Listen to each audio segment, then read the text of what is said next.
Mëngjes, gëzohem që shikoj gjithëve. Para se të por le të them vëmendjen tonë tek mesazhi që kemi për sot, edhe mesazhi që do ndalemi sot përpara se ne të hyjmë te mesazhi i sërisë së verës, është duaj të tjerët duke mos u zemëruar me ta. Pra do të flasim për zemërimin dhe si të merremi me të. Fakti javë jam zemëruar të paktën në dy raste të ndryshme, vështirë në fakt është të ndodha ajo.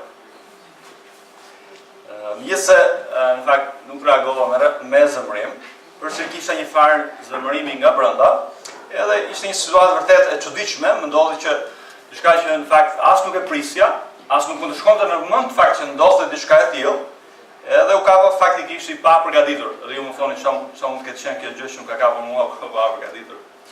Po shkoj në fakt takoj një shokun tim që takohen rregullisht me të çdo të mërkurë dhe ndaloj në një vend caktuar edhe lidh biçikletën në një shtyllë ose në një shtyllë tjetër varet nga rasti. Edhe për çudi aty po bëhen punime dhe ishte rrethuar ajo shtylla dhe unë lidh në një shtyllë tjetër. Edhe aty është një rresht taksish edhe krejt pa pritur shoh një taksist që vjen drejt merri tha, më thot mua pse lidh biçikletën aty. Dhe thash, që problemi ka, edhe ai tha që është tabela e taksive. Edhe në fakt, ishte shumë e revoltuar, dhe thash, dakord, po unë thash me shumë kënaqësi, thash, heq biçikletën dhe diku tjetër, nuk ka ndonjë problem. Por i thash nuk e kuptoj pse je kaq i, nuk e kuptoj çfarë problemi ka, thjesht unë po e kap të kjo shtylla. Edhe ai më thot, shiko, nuk ke logjik, thot, nuk e kupton, nuk e merr vesh domethënë që nuk lidhet biçikleta këtu. Nuk e ka vendin biçikleta. Edhe i thashun, çfarë po thua domethënë që unë jam njëri pa logjik. I thashun as që e pash fare domethënë që ishte tabelë taksish, thjesht e kapa diku biçikletën edhe filloi duke bërë histori mas histori që po mund ta lidhesh aty me ata, jo mund ta edhe vura re që biseda po vazhdonte në një drejtim pa dobishëm, edhe i thash dakord, rregull, unë më kënaqësi do ta lëviz të ta diku tjetër. Nuk po merrem vesh. Por po mendoja pas sa më brapa pse gjithë ky debat. E gjithë debati ishte sepse sado që paktën deri tani mendojon që ishte nuk kishte ndonjë kuptim që unë mos ta lidhja biçikletën aty, por prapë po mendoja unë atë moment për veten time. Edhe ai sigurisht që po mendonte për veten e tij. Edhe unë po mendoja në këtë mënyrë. Pra ju do të si po mendoja unë në atë moment që në fakt mund ta kishte lënë atë debat pa hyrë në shumë të thella. Edhe unë po mendoja në këtë mënyrë. Unë nuk shikoj që ka ndonjë problem ta lidh biçikletën këtu. Më duket e pa drejt çfarë po kërkon ky person. Në fundit kush është ky të më tregoj mua se ku e lidh unë biçikletën. Dhe nuk mund të më thotë ai çfarë bëj edhe çfarë unë nuk bëj. U kapa në fakt në mes të debatit kur në një farë mënyrë më thosh që unë kisha të drejtë, por nga ana tjetër po mendoj me veten time, unë nuk e pash këtë si një mundësi që Zoti më dha që të flisja me këtë person. Edhe ai një nga gjërat që po më thoshte është që ajo tabela, domethënë ajo shtylla ku unë e kapa ishte pak televizia, ai tha ka marrë çimenton nga shtëpia, tha e kam lidhur, e paguaj me gjithë rratha, edhe unë jam ngarkuar, tha tashmë kam bërë debat me të tjerë, tha dhe po ta shmbras ty, tha, domethënë po ta kthej ty. Edhe unë mund ta kisha kthyer të gjithë bisedën për ta bekuar atë person. Mund ta kisha kthyer të gjithë bisedën se si ky person është i ngarkuar, ka ofisërsi edhe mund ta pyesë, okay, çfarë problemi ke pas, çfarë halli ke, domethënë edhe fokusohesh tek ai, në fakt unë isha fokusuar tek vetja ime. Pra secili po mendonte për veten e vet. Secili prej nesh është ndeshur faktikisht me zemërimin apo jo. Në forma të ndryshme, në rrethana të ndryshme, edhe në vende të ndryshme. Ne zemërohemi faktikisht me të tjerët dhe të tjerët zemërohen me ne. Pra gjithë jemi përballur me zemërimin nga një formë në një formë tjetër. Dhe kemi parë zemërim në çdo lloj marrëdhënie apo jo. Zemërimi, pra në fjalë tjetër çfarë përpiqem të them është i zakonshëm dhe e gjejmë kudo. E gjejmë në shtëpi, e gjejmë në rrugë, e gjejmë në shkollë, e gjejmë në punë. Pra nuk ka vend që ne nuk ndeshemi me zemërimin, ose shprehim zemërimin ose na shprehim zemërimin ndaj nesh. Ne zemërohemi për nga arsyet nga më të ndryshme. Një gjë që në fakt ja vlen të ndalemi sot është pse nxehemi. Pse zemërohemi. Çfarë ndodh shpeshherë është që kur darka mund të mos jetë gati, atëherë kur e duam ne. Kur fëmijët nuk po bëjnë atë çfarë ne duam, ose bëjnë diçka që na ka prishur rehatin ton, ose ne nuk marrim përgjigjen e dur. Ka lloj-lloj arsyesh në fakt pse nxehen njerëzit apo jo. Ka lloj-lloj arsyesh pse nxehemi ne. Dhe një nga gjërat që i bashkon në të gjitha rastet cila është. Secili mendon që ka të drejtë të zemërohet apo të nxehet. Por e vërteta është që ne të gjithë luftojmë me zemërimin dhe nuk jemi madje as ndryshe nga njerëzit e këqij, nga ata njerëz që ne mendojmë që janë njerëz të këqij, nuk jemi ndryshe nga ata. Unë luftoj me zemërimin. Zemërohem në shtëpi, në trafik, në përtaktime. Por synimi i mesazhit të sotëm është të flasim shkurtimisht çfarë është zemërimi dhe si mund të merremi me të në mënyrë biblike, pra si mund ta adresojmë atë në një mënyrë të tillë që të na ndihmojë neve dhe ne të ndihmojmë të tjerët. Pra si ne t'i duam të tjerët të mos zemërohemi me ta. Pra si mund të rritemi në këtë drejtim, pra si mund të jetojmë një jetë me fitore mbi zemërimin me fuqinë e Jezu Krishtit. Dhe mesazhi ynë është i shkurtër, dhe më nuk kam përmbledhur një mesazh të gjatë si zakonisht, por mesazhi është shumë i shkurtër, si që është edhe titulli, le ta duam njëri tjetrin, duke mos u zemëruar me njëri tjetrin ose duke mos u zemëruar pra me të tjerët. Edhe të shikojmë 3 pika kryesore siç keni në ekran. Çfarë është zemërimi? Si të rritemi që të mos zemërohemi padrejtësisht dhe ta them fund fare si do të ndihmojmë të tjerët që zemërohen padrejtësisht. Në fakt, pika 2 dhe pika 3 janë ndërthura me njëra tjetrën, nuk është se do të ndalemi shumë te pika e 3, por thjesht shpresoj që mbasi kemi parë pikën e parë, mbasi kemi parë pikën e dytë, ne kemi krijuar një farë ideje të qartë se çfarë është zemërimi dhe si ne mund ta adresojmë dhe pastaj si adresojmë në jetën tonë dhe pastaj si të ndihmojmë të tjerët me zemërimin. Por para se të vazhdojmë me tutje, le të ulim shkurtimisht kokat dhe le të kërkojmë Perëndis që ta flas përmes mesazhit të fjalës së tij. Ne të gjithë luftojmë me zemërimin, le të rritemi pra të gjithë në këtë drejtim.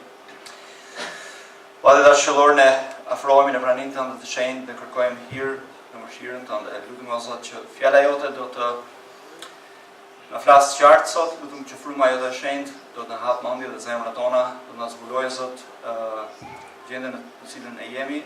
Edhe fjala jote do të jetë si një kirurg i mirë që do të na hap, do të nxjerr të keqen, do të nxjerr zemërimin e pa, edhe lutem o Zot që përsëri fryma jote e shenjtë do të mbyll lagën dhe që ne do të shërohemi përmes fjalës tënde. Lutem o Zot që në këtë fushë ne të gjithë luftojmë. Lutem o Zot që do ta përdorësh fjalën tënde që na rrisësh përmes saj. Na shëndero Zot përmes fjalës tënde. Lutem o Zot na jep vesh për të dëgjuar dhe zemër të pranuar këtë fjalë. Në emrin e Krishtit ne lutemi. Amen. Le të ndalemi te pika e parë. Le të ndalemi te pika kryesore e parë. Çfarë është zemërimi? Shpresoj që e shikoni, fakti nga ky ekrani duken vogla. Por le të ndalemi te një situatë e zakonshme zemërimi. Nuk e di situatën në cilën unë përmenda, nuk e di nëse është një situatë zakonshme, Lori nuk ka nevojë për syze. Ka nevojë për syze apo ka nevojë të arrisim këtë? Është pak e vogël. Okej. Okej, vjen keq.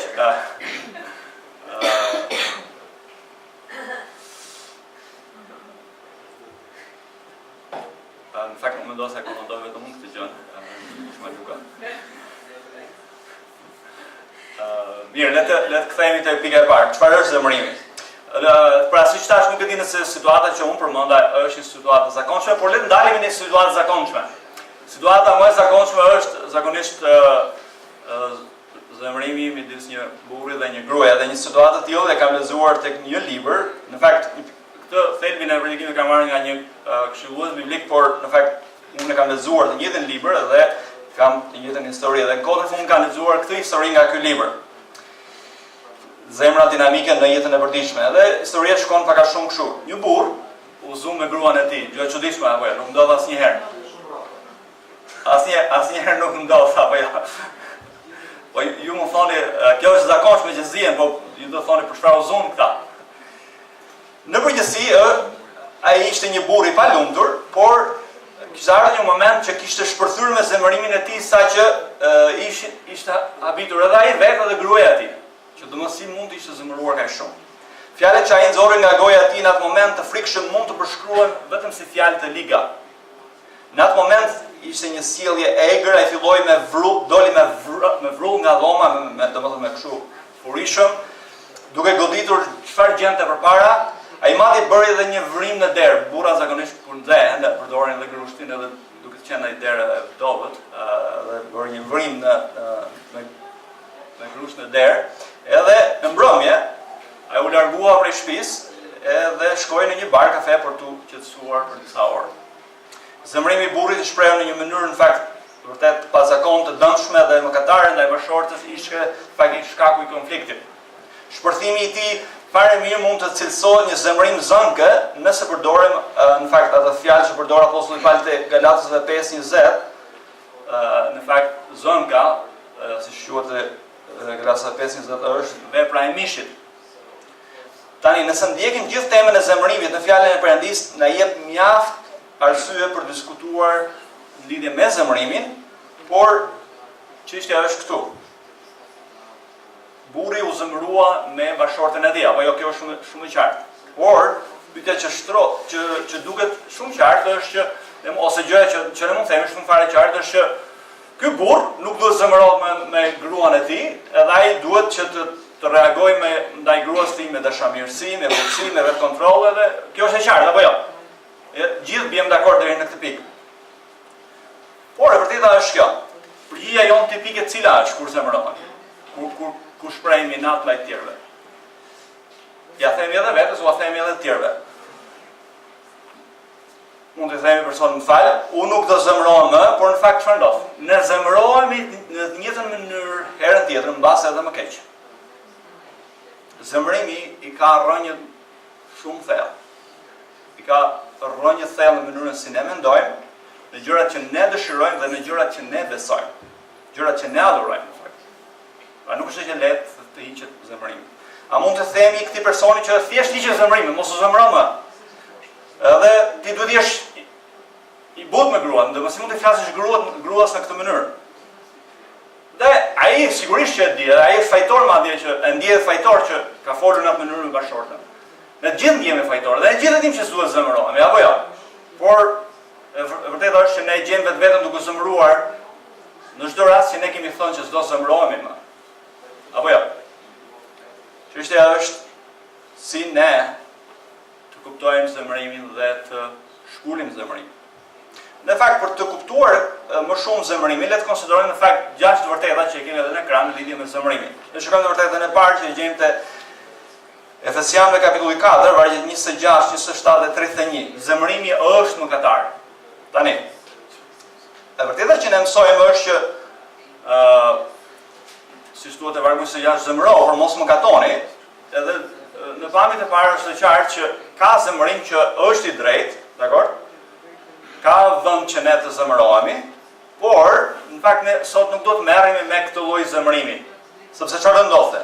E vërteta është që 99%, 99.999% e gjithë zemërimeve tona si është zemërimi? Zemërimi është i padrejtë, zemërimi është mëkatar. Dhe nëse fokusi do të merrem me zemërimin e drejtë, ne do fillojmë të arsyetojmë në mendjet tona që gjithë ato raste që ne zemërohemi, kemi të drejtë që zemërohemi. Por në fakt, fokusi do të jetë zemërimi mëkatar, sepse edhe një herë mendoj që pjesën më të madhe të rasteve zemërimi ynë është mëkatar. Zemërimi ynë duhet të hiqet dhe duhet të zëvendësohet me udhësi dhe nuk mund të themi që një person nuk është i zemëruar ose nuk zemërohet nëse ai nuk flet me udhësi. Pra duhet të mësoj të flasë në një mënyrë tjetër. Pra e para edhe një herë, zemërimi është mëkatar. E dyta, njerëzit e zemëruar nuk e dinë që kanë problem me zemërimin. Nuk e di, keni menduar ndonjëherë këtë gjë? Zemërimi është si tensioni i gjakut. Mjekët, kemi 2 mjekë këtu, në fakt dhe mund të flisnim më mbrapa për këtë, por edhe unë kam pas probleme me tensioni farkohe, por mund të kesh tension të lartë dhe mund të mos ta dish. Pse? Sepse trupi fillon edhe përshtatet me rritje të tensionit dhe mund ta marrësh vesh që ke tension kur ke një tension shumë të lartë ose kur vdes, por nuk e di se mund ta marrësh vesh në atë rast që ke tension lart mund të jetë shumë vonë. Mund ta masësh tensionin, pra që ke tension, edhe mund të thotë që ke tension lart, ose ka hyrë tensionin atë pikë lart, domethënë që kanë filluar ndezën drita, ose me keq që është që vdes. Por, edhe njerë kjo është e frikshme, si të mos jo vetëm për tensionin, por edhe në lidhje me zemërimin. Personat që kanë probleme me zemërimin, janë të fundit që e marrin vesh që kanë probleme me zemërimin.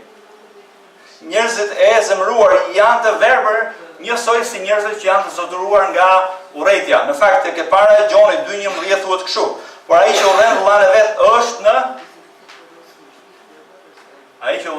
vet është në errësirë. Ecën në errësirë dhe nuk e di ku shkon, sepse errësira e ka verbuar syt. Pra ai që urren është në errësirë në kuptimin që ai është verbuar ai shumë nga urrejtja, sa ai nuk e din që po urren. Ai mendon se në fakt është duke bërë gjën e drejtë. Në njëjta mënyrë është edhe në zemërimin. Njerëzit që kanë probleme me zemërimin, pra që zemërohen shpejt, janë të sigurt që problemi nuk qëndron tek ata, por te personi me cilin ata janë zemëruar. Dhe mënyra se si ne mendojmë është kjo. Arsye pse jam unë i zemëruar është se je shkaku i jetin, nëse ti nuk do të më japish mua shkak, unë nuk do të zemërohem. Pra problemi je ti, jo unë. Pra ata mendojnë që zemërimi në fakt është i jashtëm dhe nuk është diçka që ka të bëjë me ata, me cilët që vjen prej tyre. Njerëzit që zemërohen besojnë që nëse njerëzit e tjerë nuk do të jepnin pra edhe një herë shkak, ata nuk do të zemëroheshin. Pra rregulli i përgjithshëm cili është për njerëzit, përgjithësi, për gjithë ne, është që sa më shumë që unë jam i zemëruar, më shumë i sigurt jam unë që unë kam të drejtë. Por në njëjtën kohë, edhe një çfarë ndodh është që më e vështirë bëhet që të zbulohet në faktikisht zemërimi brenda nesh. Pra rrënjët e zemërimit mëkatar dhe natyra shkatruese e zemërimit. Pra në fjalë tjera, më shumë ne zemërojmë, më shumë verbohemi që ne jemi të zemëruar. Nëse ne nuk e shohim zemërimin tonë dhe ne jemi bindur që kemi të drejtë edhe një herë kur zemërohemi, kjo e bën pendimin diçka vërtet të rrallë, domethënë diçka që ndodh shumë rrallë. Pra si mund të pendohemi nga zemërimi? Le të shikojmë një të vërtet tjetër të rëndësishme, zemërimi ka shumë fytyra dhe shumë forma. Duke marrë parasysh edhe një herë natyrën verbuse të mëkatit, edhe në mënyrë të veçantë natyrën verbuse të zemërimit, duhet kuptojmë qartë që zemërimi merr forma të ndryshme dhe maskohet, hiqet si diçka tjetër. Në fakt, më mbaj mend kur isha i vogël, unë bashkë me vllajën tim të madh, kishim shkuar diku jashtë në një kodër dhe pam një thllës me shumë zogjë. Edhe krejt papritur, sa na pa ne, ajo fluturoi dhe gjithë zogjtë e saj u shpërndan, por ne ishim shumë afër dhe aty nuk kishte asnjë vend ku të fshiheshe, kishte vetëm gjëra të vogla, dakor? Por çfarë shikojmë? Shikojmë ato zogjtë vegjël të thllësës, fshiheshin aty përpara syve tu ishin, arrinin të maskoheshin në një lloj mënyrë të tillë sa nuk dalloheshin fare se ku shkuan. Nga mbase 20 zogjë që ne pam, thllës vetëm një kapëm. Edhe atë kapëm në një vend që ishte si thush në një dhe e fare ishte gjithë vendi, dhe ishte shehur në një bim kaq të vogël, ishte ngulur kokën edhe fshihej aq mirë me terrenin sa nuk e dallohej dot. Edhe vërteta është që edhe zemërimi maskohet shumë mirë. Zemërimi mund të maskohet si butësi ose si shqetësim për personin tjetër ose si diçka krejt tjetër. Zoti Jezusi Krishti në fakt të predikimin e Majt te Mateu 5:7 na zbulon prirjen tonë gjithmonë më shumë për ta riformuluar ligjin e tij, për të formuluar fjalën e Perëndisë në mënyrë që ligji të përshtatet me ne që ne nuk jemi në mëkat. Prandaj çfarë ne duhet të bëjmë? Duhet të lëmë ose duhet ta shikojmë fjalën e Perëndisë në kuptimin që ajo ka ligjin në mënyrë të veçantë që na bind neve që ne jemi në mëkat, siç thuhet te Mateu 5:22. Pra edhe një herë çfarë duhet të kuptojmë? Sa herë që ne mëkatojmë, çfarë ndodh? Ne gjithmonë jemi duke menduar në mendjet tona të gjejmë justifikimin që çfarë ne jemi duke bërë është e drejtë. Edhe çfarë do thotë kjo? Kjo do thotë në lidhje me zemërimin që do thotë që në jetën tonë përditshme çdo lloj murmuritje, çdo lloj çfryrje, çdo lloj ankimi, çdo lloj qëndrimi i heshtur, edhe qëndrimi i heshtur pa fjalë. Kur gruaja bën diçka dhe ne menjëherë kthehemi në persona që nuk flitesh me ta, me gruan, ai versioni i heshtur domethënë që personi kthehet në një person stoik, është prapë shprehje e formës së zemërimit.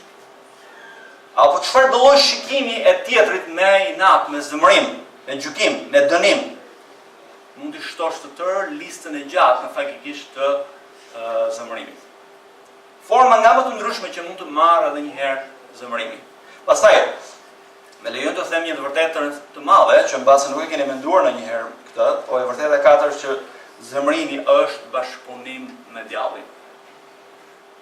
Zemërimi është bashkëpunim me Djallin. Pse?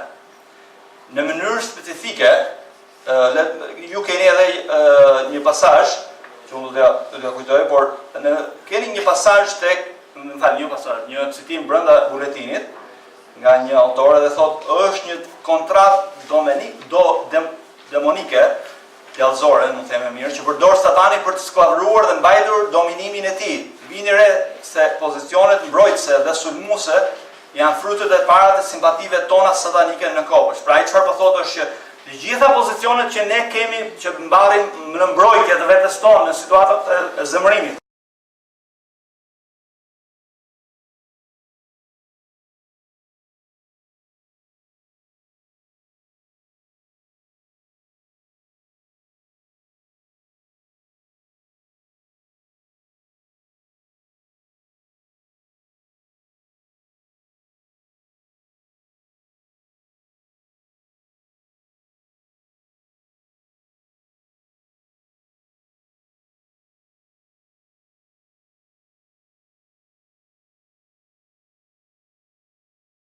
Apo në situata, apo në formë sulmi, të gjitha këto na çojnë në mbrapsht tek kopshti e Edenit që në momenti i parë liron një ston në mëkat tek mashtrimi ynë nga Djalli.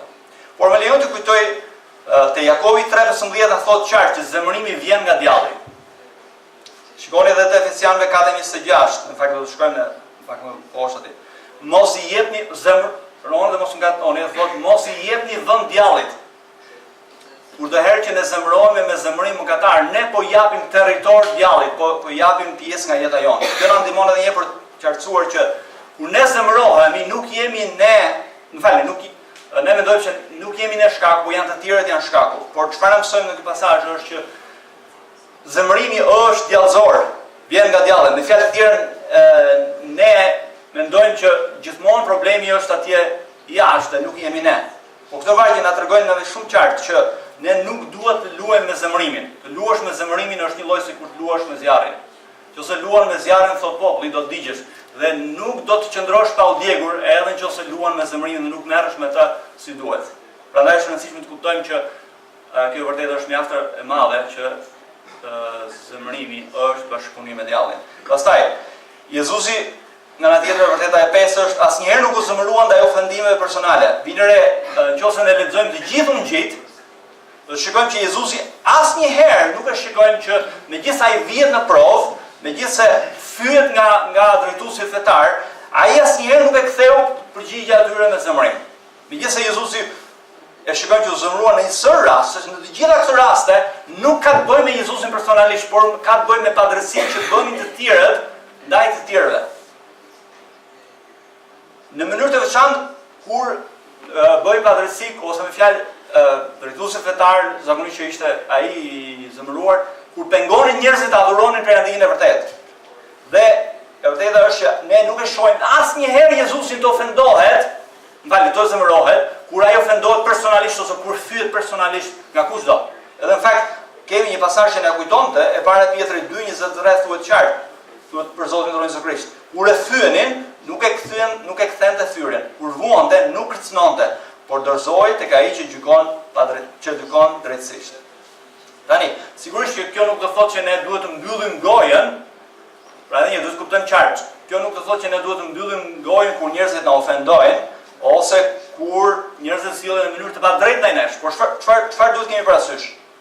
Ideja është kjo që kur bëhet padrejtësi ndaj nesh, ne duhet të lutemi se si ne të përgjigjemi në një mënyrë të tillë të mençur që ne të mos dukemi si budallën, në kuptimin jo për neve, por në kuptimin si ne mund të korrim një frut drejtësie, pra si mund ta kthejmë të gjithë këtë situatë për lavdinë e Perëndis.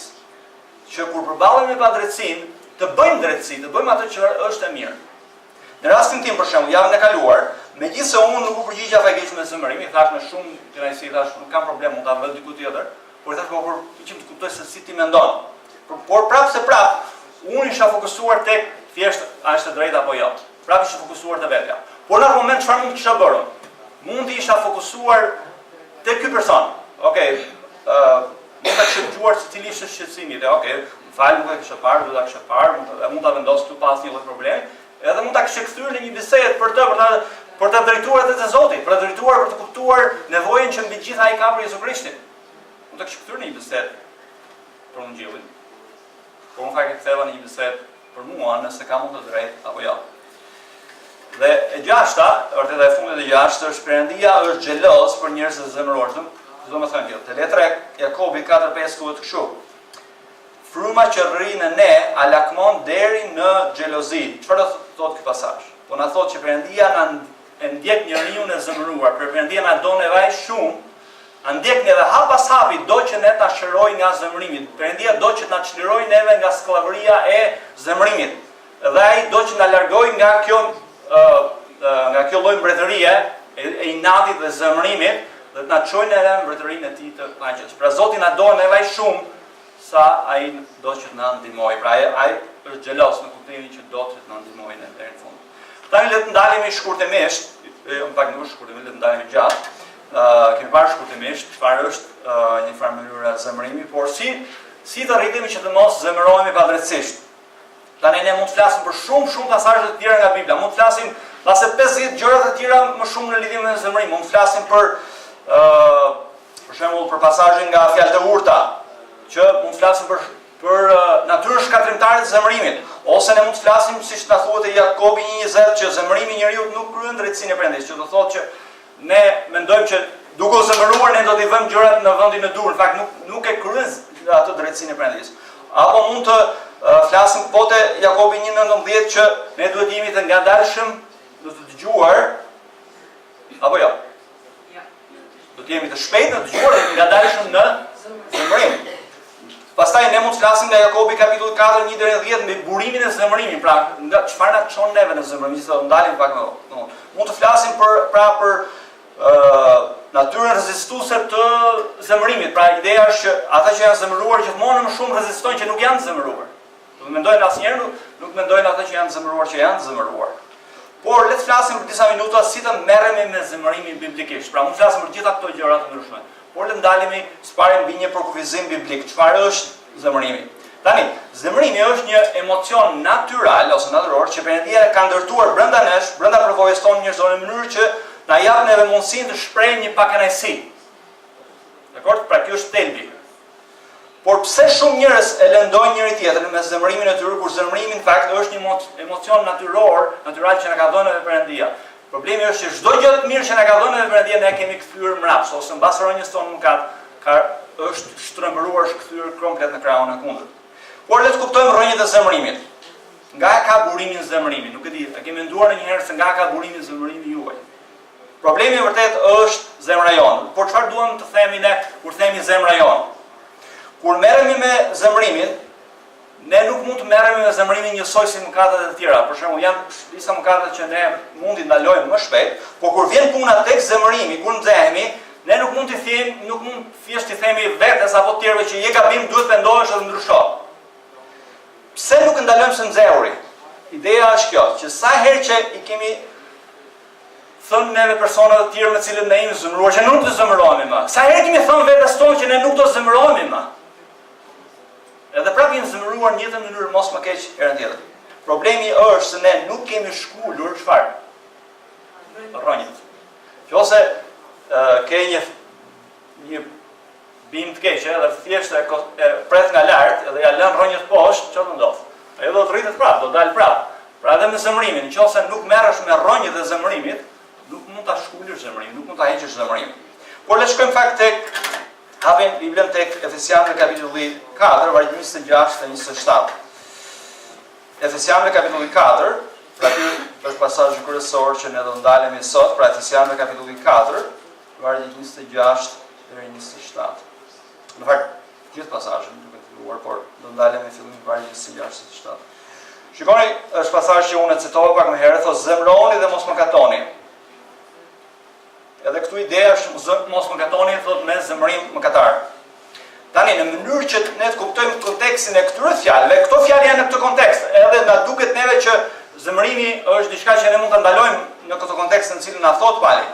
Por le të kuptojmë kontekstin të gjithë letrës. Me lejoni të ndalem shkurtimisht të gjithë kapitujve më parë të kësaj letre, përpara se ne të vim të kapitulli 4, për të kuptuar thelbin e këtyre vargjeve, ose për të kuptuar si ne mund të shkullim zemërimin. Pra edhe njerë, a doni ju që të shkullin zemërimin? Domethënë doni që vërtet të dini si të filloni të merreni me zemërimin tuaj në mënyrën dur. Le të dëgjojmë ose më saktë le të flasim pak për rrënjët e zemërimit. Dhe kjo do na ndihmojë neve për të shkullur me vërtet zemërimin. Por le të ndalemi në kapitullin 1. Pra letra e Efesianëve ka një kontekst dhe le të ndalemi në kapitullin 1. Çfarë mësojmë në kapitullin 1? Duhet apostulli pa qenë fillim fare na ndihmon edhe të kuptojmë të vërtetën e Ungjillit dhe ne duhet jetojmë sipas të vërtetës që kush jemi ne dhe çfarë ka bërë Perëndia në Jezu Krishtin për neve. Dhe çfarë kemi parë? Ai na ka dashur neve që para themelimit të botës, na ka zgjedhur neve në Krishtin para themelimit të botës, sipas vullnetit të Tij për të qenë të shenjtë, na ka shpenguar, na ka falur të gjitha mëkatet, na tregoi hir ndaj nesh dhe na dha trashëgimin në Krishtin për çfarë? Për lavdinë e hirit të Tij, për lavdinë e lavdisë së Tij. Perëndia është i vendosur që gjithçka që bën, e bën për lavdinë e Tij dhe për të mirën tonë. Pra gjithë jeta jonë çfarë duhet të vërtetet? Për lavdinë e Perëndisë. Pra kjo është themelore në kapitullin 1. Pastaj vim në kapitullin 2 vargjet 1 deri në 10. Kapitulli 2 vargjet 1 deri në 10 na mëson që ne ishim të vdekur në fajin e mëkatit. Çfarë ka bërë ai? Ai na ka bërë neve të gjallë në Jezu Krishtin, në qendër të jetëve tona, përpara se ne të shpëtoheshim kush ishte? Ishte vetja jonë, duke jetuar për veten tonë. Por ai tani çfarë ka bërë? Na ka bërë të gjallë, na ka bërë neve ose na ka dhënë neve një vetë të re për të mos jetuar më për veten tonë, por të jetuar për lavdinë e Perëndisë dhe në shërbim të tjerëve, të duam të tjerët. Pra thelbi i jetës së re, e vetës së re që kemi marrë në Krishtin kush është? Është lavdia e Perëndisë dhe e mira e tjerëve. Për aq sa ne nuk jemi të vendosur në këtë gjë që ne jetojmë për të mirën e të tjerëve, ne asnjëherë s'do ta shkullim dot zemërimin. Nëse ne nuk kemi synim lavdinë e Perëndisë dhe mira të tjerëve, do jetë pamundur që ne të heqim zemërimin. Pra le të kuptojmë këtë gjë, çfarë ka Perëndia në jetën tonë në kapitullin 2 vargjet 1 deri në 10. Pra në qendër të jetës tonë duhet të jetë Perëndia dhe e mira e tjerëve. Pastaj vim tek shkurtimisht te vargjet 11 dhe 22 kapitulli 2. Perëndia çfarë ka bërë? Na ka bërë pjesë e trupit të Krishtit në mënyrë që të rritemi dhe të sjellim lavdinë për të. Kjo është mënyra se si ne rritemi, duke bërë pjesë aktive një kishe. Pastaj kapitulli 3. Kisha ekziston për çfarë? Kisha ekziston për të sjellë lavdi Perëndisë. Dhe Pali lutet që ne të rritemi në të kuptuarin dashurisë Perëndisë për ne. Dhe vim pastaj te kapitulli 4, 1 deri në 16, ne duhet të jetojmë si duhet të jetojmë duke ditur çfarë Perëndia ka bërë për ne në Krishtin. Pra si duhet të jetojmë ne brenda trupit të Krishtit. Dhe tani vim tek konteksti i pasazhit ton. Vim pikërisht te kapitulli 4, vargjet 17 deri në 32. Edhe ju lutem të dëgjoni pak më vonë në këtë pikë. Ne nuk duhet të jetojmë në mënyrën se si kemi jetuar më përpara, apo jo? As nuk duhet të jetojmë në mënyrën se si jetojnë të tjerët, por si duhet të jetojmë? Ne duhet të jetojmë pra nga gjithë çfarë kemi parë deri tani nga përmbledhja e kapitullit 1 deri në kapitullin 4, ne duhet të jetojmë për lavdinë e Perëndisë dhe për të mirën e të tjerëve. Jeta krishtere çfarë është? Të mësojmë se si të mohojmë vetveten dhe të ndjekim Krishtin. Të ndjekim Krishtin do thotë të duash të tjerët dhe të shërbesh të tjerëve. Krishti tha nuk erdha që të më shërbejnë, por që të shërbej të tjerëve. Pra vetëm kur në qendër të jetës tonë vendosen të tjerët për t'u bërë mirë atyre, për të shërbyer atyre në emër të Krishtit, vetëm atëherë ne mund të fillojmë të merremi me zemërimin tonë si duhet. Pra ne mësojmë te kapitulli 4, thotë mos gënjeni, pra ne nuk duhet gënjemi. Pse? Duhet i themi të vërtetën sepse jemi gjymtyrë të njëri tjetrit. Pra para se të shpëtoheshim edhe një herë, le të transformojmë mendjen tonë. Si transformohet mendja jonë? Përpara se ne të shpëtoheshim, mënyra se si mendojnë njerëzit e pashpëtuar është unë nuk duhet gënjej se më bën keq. Sipas Ungjillit ne nuk gënjejmë sepse nuk i duam të tjerë, duam të themi të vërtetën të tjerëve. Pra gjithë teksti ku është të tjerë, nuk është teksti te ne. Pra ne nuk duhet të zemërohemi Sepse kur ne zemërohemi duke bërë pa drejtësi të, duhet një zemëruar me të tjerët në cilët ne jemi suppozuar të bëjmë mirë dhe të duam ata. Apo jo? Problemi vazhdimisht edhe njerëve që kemi zemërimin është që ne kemi në qendër veten tonë dhe jo të tjerët, jo të mirën e të tjerëve. Kështu që rronja edhe njerëz zemërimi mëkatar ku rritet? Ku rritet zemërimi mëkatar? Në cilën zemër? Në një zemër që ka në qendër të vetës veten e vet. Dhe nuk kanë qendër perëndim me tafinë e tij. Është një zemër idhujtare që nuk adhuron Zotin, por adhuron diçka tjetër, adhuron veten. Çfarë ne duhet kuptojmë është kjo gjë? Është që pyetja është kjo, çfarë na kontrollon neve? Çfarë na kontrollon neve? Nuk është dashuria për Zotin dhe nuk është dashuria për të tjerët. Është dashuria për veten tonë. Le të kthehemi te ilustrimi që përmenda në fillim. Mendojmë pak për këtë burrin që u zu me gruan e tij. Pse personi shpërtheu në zemërim dhe pikërisht në atë moment, pikërisht për atë gjë që po ndodhte në atë moment. Çfarë zgjoi brenda tij atë dëshirë të ligë për ta lënduar bashorten? Pra, ky person nuk ishte një person që thjesht kishte probleme me zemërimin e tij në mënyrë të përgjithshme, por kretë pa pritur, kretë pa kujtuar shpërtheu zemërimi ndaj bashortes. Por e vërteta është që nuk ka zemërim të rastësishëm të përgjithshëm.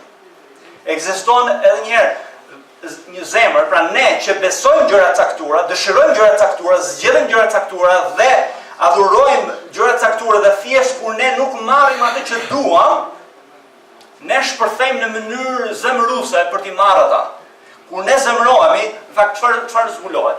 Kur ne zemërohemi, zbulohet se çfarë ne besojmë me të vërtetë, çfarë duam me të vërtetë, çfarë zgjedhim në jetën tonë të përditshme, çfarë është gjëja më e rëndësishme për ne dhe çfarë adhurojmë neve në të vërtetë. Çdo gjë tjetër, edhe një herë, që ka në jetën tonë, kur ne kemi në qendër veten tonë është për neve. Dhe ne mendojmë madje që jeta e një njeriu egoist është që çdo gjë është për mua, edhe Perëndia ekziston për mua. Edhe ne jemi rrethuar fakt nga një botë e tillë çdo ditë. Bota na thot, si na thot çdo ditë bota. Çdo gjë është për ty. Reklamat që ju shikoni në televizor, merre këtë gjë është për ty, për ty, për ty, për ty, për ty, për ty, vetëm për ty. Por çfarë? Ne duhet të ripërtërim mendjen tonë në çdo moment. Edhe lejoni t'ju ndihmoj pak këtu, në këtë pikë. Secili prej nesh e keni parasysh butonat e mikrovalës? Mikrovala i ka ato butonat në një vend caktuar, në një pozicion standard, dakor? Por që ta çosh për shembull tek ngrohja, ta lvizish apo që ta çosh atë shkrier, do ta çosh diku tjetër. Dakor? Butoni jon i çdo ditë ku është i takuar? Është takuar te vetja jon. Ne mendojmë për veten tonë, logjikojmë për veten tonë, motivohemi, zgjedhim dhe gjejmë bëjmë gjërat për veten tonë. Çfarë do thotë? Do thotë që duhet ta lvizim butonin, ripërtërim mendjen dhe të fokusohemi tek lavdia e Perëndis dhe mira e të tjerëve. Por me lejoni të ndalem te disa pika, ose më saktë një listë që na ndihmon se në mënyrën se si ne mendojmë. Vjen keq që edhe këto se nuk shih. A shikon në mirë Lori, se Lori që ka. Mira, shikon aty mbrapa? Mira, shikon ti nga mbrapa? Okej, shumë mirë. Le të shikojmë këtë listë që dikush tjetër ka përgatitur dhe na ndihmon për të kuptuar mënyrën se si e shikojmë çdo gjërat neve. Dhe ti marrim radhë. Si mendojmë? Unë kam të drejtën të kem dhe shpreh opinionet e mia personale. Unë kam të drejtën që të më respektojnë. Unë kam të drejtën që të më kuptojnë. Unë kam të drejtën që të kem shëndet të mirë. Unë kam të drejtë të më vlerësojnë. Unë kam drejtë që të më trajtojnë si duhet. Unë kam të drejtë të jemi lumtur, të më duan dhe të pranohem. Unë kam të drejtë të marr vendimet e mia. Unë kam të drejtë të përcaktoj të ardhmen time. Unë kam të drejtë të konsiderohem i vlefshëm dhe i rëndësishëm. Unë kam të drejtë t'ja kaloj mirë në jetë. Unë kam të drejtë në sigurisë të jemi sigurt. Unë kam të drejtë që të tjerët më binden mua, të bëjnë siç dua unë. Unë kam të drejtë që të bëhet siç dua unë, të shkojnë gjërat siç dua unë. Unë kam të drejtë të mos kem vështirësi dhe mos kem probleme në jetë. Tani, kjo është një listë e gjerë dhe e gjatë, por secili prej nesh ka listën e vet. Secili prej nesh mendon të drejtat që ai ka. Tani nuk ka asgjë gabim me asnjërin prej këtyre gjërave, por ne kontrollohemi nga këto gjëra. Këto gjëra ne fillojmë të adhurojmë, me fjalë tjera. Ne jetojmë për veten tonë dhe për këto gjëra. Edhe dikush ka thënë kështu mjaft mirë. Shumë nga problemi i depresionit, pra njerëzit që kanë probleme me depresion, nga vjen. Shumë nga problemi i depresionit përmbledhet në dëshirën për të kontrolluar Perëndin dhe zemërimi vjen sepse nuk e kontrollojnë dot Zotin. Vullneti i Perëndis donon të drejtat që ne mendojmë se i kemi. Kur ai merr vendime që ne nuk na pëlqejnë, ne zemërohemi. Zemërimi bëhet pjesë e jona nga brenda, duke mbushur me plot vetkeqardhje, sepse Perëndia nuk ka bërë gjëra sipas mënyrës tonë ose nuk na ka dhënë atë që duam. Njerëzit e zemëruar nuk e kuptojnë sovranitetin e Perëndis dhe nëse ata e kuptojnë, atëherë refuzojnë ta pranojnë sovranitetin e Perëndis. Pra në thelb zemërimi çfarë është? Është një grusht i ngritur ndaj Perëndis, duke i thënë që ti nuk më ke dhënë mua çfarë unë dua. Gjërat nuk po shkojnë siç i dua unë. Shkojnë kundra agjendës time. Mendimet e tilla në fakt zbulojnë një zemër krenare, një zemër mendimade dhe yllujtare. Pra ne duke besuar që mund ta kontrollojmë sovranitetin e Perëndis. Në fakt çfarë po besojmë ne? Ne besojmë që ne mund ta kontrollojmë çdo ditën e jetës tonë çfarë duhet na ndodh dhe çfarë nuk duhet na ndodh. Në fjalë të tjera, ne i duam gjëra siç ne duam dhe kur nuk shkojnë siç duam ne zemërohemi. Edhe dikush përsëri thotë kështu. Në fakt depresioni është zemërimi kthyer ndaj kujt? Ndaj vetes. Pra kemi zemërim të drejtuar ndaj tjerëve, por depresioni është zemërimi kthyer ndaj vetes. Edhe kur një person zemërohet dhe nuk pengohet nga zemërimi, kur një person zemërohet dhe nuk pendohet nga zemërimi, ose nuk e adreson biblikisht, atëherë rezultati thotë është depresioni. Pra në fjalë tjera, kur nuk merremi me zemërimin si duhet, në fund fare zemërimi do të na çojë në depresion. Depresioni është personi që në vend që të zemërohet me të tjerët, zemërohet me veten e tij. Tani përgjigje tipike zemëruese kur ne ndodhim situata të tilla e cila është. Edhe një përgjigje tipike është që ne nuk kemi marrë atë që ne duam. Nuk kanë shkuar gjërat siç ne dëshirojmë. Ose kemi marrë diçka që ne nuk e duam. Dhe kështu që jemi zemëruar. Për shembull, burri zemërohet me gruan sepse ai nuk bën çfarë ajo do. Ose ai do, fal. Edhe kundërta. Ose mund të ndodhë për shembull që një grua është martuar me një bashkëshort, bashkëshorti nuk i ka dalë ashtu siç ajo ka menduar. Dhe tani ajo është në shtek në drejtimin e zemërimit. Tani, si zemërohen zakonisht? Ndjenja dhe zemërimi në përgjithësi shprehen në dy mënyra. Si shprehen zakonisht zemërimin? Ne ose shpërthejmë, ose mbledhim nga brenda. Nëse ose shpërthejmë me bërtitje, me sharje, me hakërryrje, me goditje, me thyrje gjërash, japim makinës me shpejtësi apo bicikletës, nëse kemi bicikletë apo diçka tjetër, ose mbledhim nga brenda dhe me ideja që me qetësi i mbledhim atë zemërimin ton nga brenda dhe mbajmë për brenda dhe sistemin në gjuhën tonë e ham veten nga brenda. Gurgullojnë ato si të nxjerrën me presion. Pra, ideja është që ata që mbajnë nga brenda janë të prirur ndaj depresionit. Kjo sigurisht nuk do të thotë që ne duhet të shpërthejmë me qëra fjala, sepse ka disa që thonë që nuk është mirë ta mbash shpërthimi zemërimin nga brenda, prandaj sillim është më mirë të shpërthesh. Jo, nuk e thash këtë. Por le shikojmë pak figurën, një figurë që do na ndihmonte neve. Pra zakonisht çfarë kemi? Kemi shpërthim dhe mbledhje nga brenda. Pra shpërthim kur kemi një problem, rritet problemi nga kush? Nga ofenduesi, i ofenduri, pra ose mund të çojë në shpërthim ose në mbledhje për brenda, pra i njëjti arsye është rritja e problemit. Pra gjërat nuk shkojnë siç do personi. Pra në të dy rastet çfarë kemi? Çfarë ka në qendër zemërimi? Ka vetveten. Ka idhujtarin. Pra ky zemërim është sepse ne duam të kontrollojmë Perëndin, por zemërohet sepse nuk e kontrollojmë dot, pra nuk e kontrollojmë gjërat që shkojnë sipas mënyrës tonë. Sigurisht që sigurisht asnjëri nga ne nuk thotë që unë do të kontrolloj Zotin, pra nuk themi në këtë mënyrë. Por ideja është që kur ne nuk marrim gjërat që duam, ose marrim ato gjërat që ne si duam, ne zemërohemi. Perëndia mund të marrë vendime për shembull që nuk na pëlqejnë. Edhe nëse ju shpërtheni sepse mendoni që kjo është e padrejtë. edhe ju filloni ta bëni të mirë edhe jetën e tjerëve, duke shpërthyer edhe ndaj të tjerëve. Shikoni edhe këtë tabelën tjetër.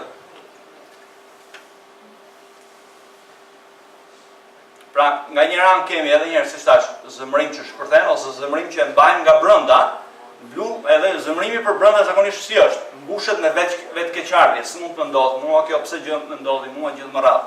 Por le të shikojmë këtë tabelë. Zemra zemëruar. Çfarë ka edhe një herë në qendër zemra zemëruar? Unë dhe mua. Dua të bëj si dua vet, dua të shërim nga vuajtja, dua të ndryshoj dikush ose diçka që të rregullohen për gjërat përsëri, të kontrolloj të tjerë, të kontrolloj Perëndin. Unë kam të drejtë. Dhe çfarë çon? Idhësi, vetmi, mungesë kënaqje, lakmi, depresion, vetkeqardhje. Të gjitha këto janë rezultat i një zemre mëkatare. Tani, le të themi pak tek jemi duke mbaruar, shpresoj që luni durimin, por vim tek vargu 26. Duket nga pamja e parë që sikur ne kemi fuqinë që ta ndalojmë zemërimin, por jo. Jo derisa të heqim çfarë? Jo derisa të heqim veten nga qendra e jetës tonë. Pra ai sa jeta jonë do të vërtitet rreth nesh, çfarë ne duam, dëshirat tona, zgjedhjet tona dhe vendimet tona për ne asnjëherë nuk do të jemi në gjendje të merremi me zemërimin tonë si duhet. Ne do të kontrollohemi nga zemërimi, sepse ne duam të kontrollojmë gjërat dhe duhet të kontrollojmë edhe njerëzit. Ne nuk kemi pse të mëkatojmë. Pse?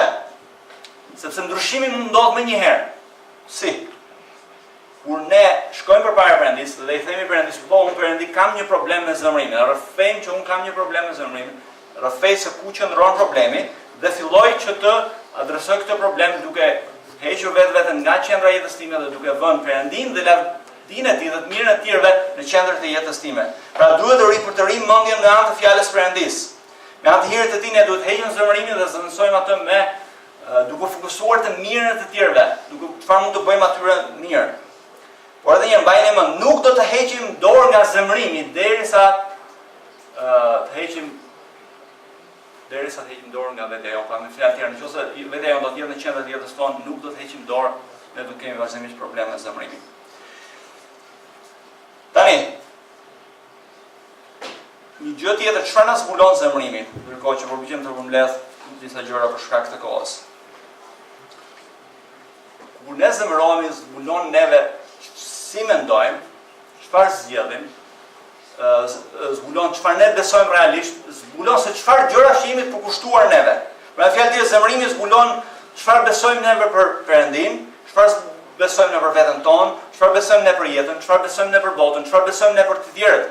Pra në mënyrë aktive mendimet tona janë në veprim në momentin që ne jemi duke u zemëruar. Pra nuk është zemërimi vjen kryesisht, por në mënyrë aktive gjithkohës ne jemi duke menduar për gjëra të caktuara, besuar gjëra të caktuara, duke jemi përkushtuar ndaj gjërave të caktuara që ne i duam apo gjëra të caktuara që ne nuk i duam. Pra edhe një herë, mbani mend për shembullin e burrit. Ky burr që në përgjithësi nuk ishte lumtur, edhe ai nuk ishte lumtur fakt për një kohë të gjatë. Pa lumturia e tij çfarë ndodh? Çfarë bën? Vjen nga mënyra se si ai mendon për jetën e tij, mendon për gruan e tij, mendon për Perëndin, mendon për jetën, mendon për gjërat.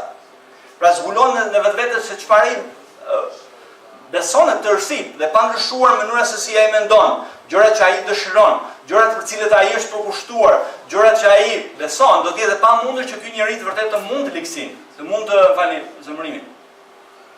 Por ndërkohë që ne eksplorojmë zemërimin, çfarë ne duhet të konsiderojmë? Duhet të konsiderojmë të gjitha këto gjëra, se si mendojmë, se si çfarë besojmë, të gjitha këto më radhë në mënyrë që ta heqim zemërimin. Dhe në thelb është idhujtaria. Pra edhe një herë çfarë volëm? Idhujtaria çfarë është? Është që ne duam një gjë kaq shumë sa jemi të gatshëm që për ta marrë këtë gjë të mëkatojmë. Edhe kur ne nuk e marrim, prapë mëkatojmë. Pra kjo është idhujtaria. Dhe në thelb cili është? Ne jemi bërë që në qendër të jetës tonë të jetë Perëndia, që ne të vlerësojmë më shumë Perëndin se çdo gjë tjetër. Kur ne adhurojmë diçka tjetër, në vend të Perëndis, gjërat nuk funksionojnë më si duhet. Edhe një, më lejon të theksoj këtë qartë. Problemi edhe një zemërimi është problem adhurimi. Kë adhurojmë ne? Pra nuk është ideja që çfarë them unë kë adhuroj unë mund të them që adhuroj Perëndin, por e vërteta është që zemërimi vjen se çfarë adhuroj unë në të vërtetë. Dhe zemërimi e ne zbulon këtë në çfarë besojmë në të vërtetë. Pra ideja është kjo këtu. që Perëndia duhet të jetë ai që ne vlerësojmë më shumë, por jo thjesht si një ide. Okej, pranoj që Perëndia është më e rëndësishme, nuk është kjo. Ideja është që në mënyrën se si ne jetojmë çdo ditë.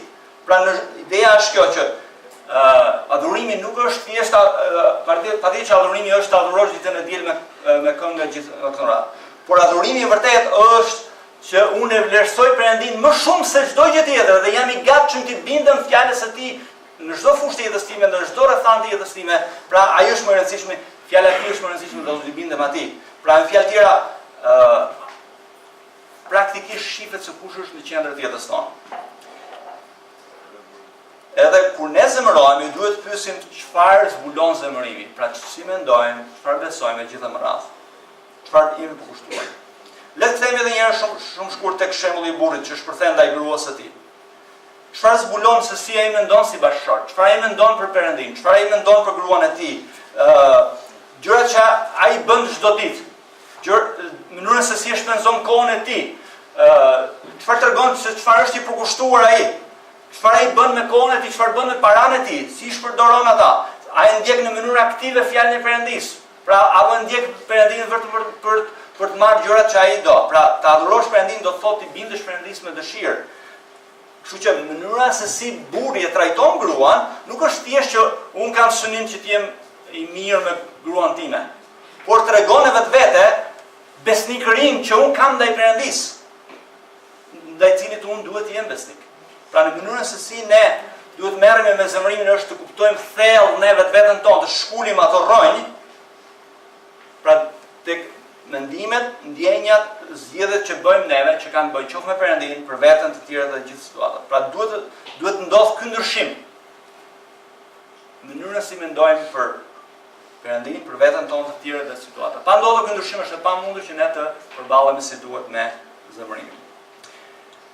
Tani, në fillim fare, kjo mund duket pak e vështirë. Qoftë që jemi person që shpërthejmë, apo qoftë që jemi person që e mbajmë për brenda. Por vëllezër motra, më lejoni t'ju them këtë gjë. Nuk duhet na lëshoj zemra. Ju mbase keni luftuar me zemërimin dhe mbase keni hequr dorë, thua është e pamundur që ta heq. Mbase zemërimi është bërë zakon. Por më lejoni t'ju them që kur ju zemëroni, filloni të mendoni se si mendoni. Gjithë procesin dhe filloni ta ripërtërini mendjen tuaj dhe shpenzoni energjinë tuaj jo për ndaj personit tjetër, por në doroni gjithë energjinë për zgjidhur problemin dhe jo për tu hakmarr ndaj personit apo zemëruar ndaj personit tjetër. Pra nëse jeni një person që e mbani për brenda, ju duhet filloni mbase ta shprehni ose shikoni arsyeën pse jeni zemëruar, ta thoni me gojë dhe ta kuptoni nga vjen zemërimi.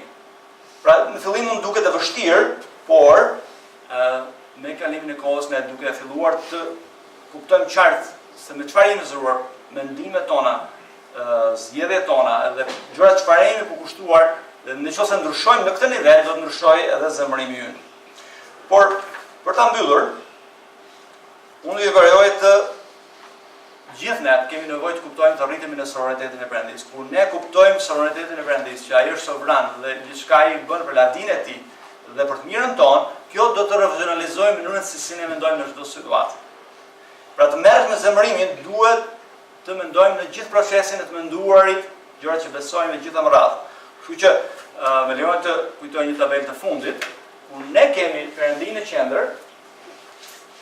Kur unë vë këtë qëllim, unë dua që të përledohet Perëndia. Perëndia është sovran. Unë nuk do të përgjigjem me zemërim mëkatar këtë herë. Unë do të kem besim që Perëndia ka më të mirën për mua. Nuk ka pse të shkojnë gjërat si dua unë. Unë jam i qartë që kam shumë pak të drejta legjitime. Pra ideja është se duhet të fillojmë të mendojmë ndryshe dhe të veprojmë ndryshe. Shpresoj që kjo sa të pak ju ka ndihmuar juve në lidhje me të kuptuarin e zemërimit, si të kuptoni zemërimin tuaj dhe si të ndihmoni tjerët në lidhje me zemërimin. Le të lutemi së bashku. O Adi dashur, ne vim përpara teje dhe të falenderojmë Zot për këtë kohë, në fjalën tënde, të falenderojmë Zot që fjala jote na vjen neve në gjithë ndihmë në gjithë situatat, falenderoj që është i mjaftueshme, falenderoj që është i gjallë dhe pruse, edhe shmojmë pret se shpata me dy tehe, edhe ajo Zot shkon në thellësi të zemrave tona, Dhe na ndihmo Zot gjatë kohë që ne vazhdojmë të fokusohemi tek ti, fokusohemi te lavdia jote, edhe o Zot lutem që zili prej nesh